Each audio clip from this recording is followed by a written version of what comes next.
আমরা ওনাকে একটা শাড়ি গিফট করলাম।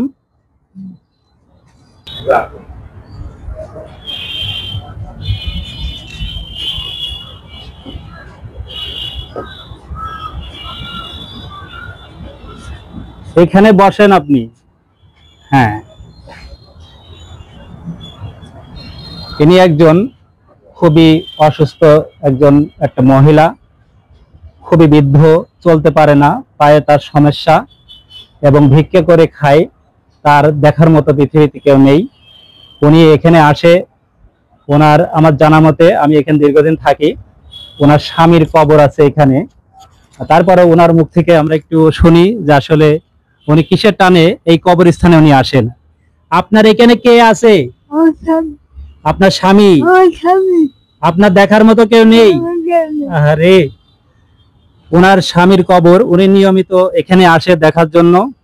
আসলে দেখেন, উনি একজন অসুস্থ মানুষ, তারপরেও স্বামীর টানে উনি এখানে ছুটে আসে দীর্ঘদিন ধরে। আমি দেখি এটা। কিন্তু আমাদের সমাজে অনেক মানুষ আছে যারা মাটি হওয়ার পরে তাদের কাছে কেউই আসে না সেই কবরস্থানে দেখার জন্য। সুস্থ যারা আছে, অনেকেই ভালো মানুষ আছে, তারাও কেউ আসে না। কিন্তু ইনি একজন বৃদ্ধ, চলতে পারে না, ওনার খাবার নেই, উনি কবরস্থানে ওনার স্বামীর কাছে আসে। কতটুকু দরদ থাকলে সেটা সম্ভব হয়, আসলে এনাকে না দেখলে তা বোঝানো যায় না। আমরা এনাকে দেখে আসলেই হতাশ হয়ে যাই যে ইনিও তো মানুষ, আর যারা আছে তারাও তো মানুষ। মৃত্যুর পরে কেউ কারোর আসলেই খোঁজ নেয় না, এটা ঠিক না। আসলে তাদের কাছে আসা উচিত, আপনজন ব্যক্তিদের কবরের পাশে দাঁড়ানো উচিত। ইনাকে দেখে আসলে সেটা আমাদের শিক্ষা নেওয়া উচিত। আমাদের তরফ থেকে আমরা ওনাকে আজকে আমরা কিছু জিনিস দিব।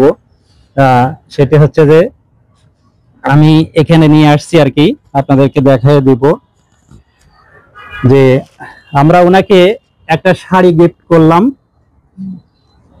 এটার শাড়ি এবং একজোড়া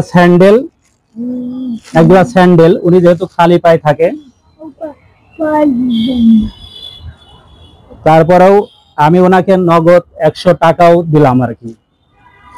এটা আমাদের তরফ থেকে আমরা দিলাম ওনাকে সুন্দরভাবে ব্যাগের ভিতরে এইটাগুলো গোছাইয়ে ওনাকে আমি ওনার কাছে বুঝাইয়ে দিলাম।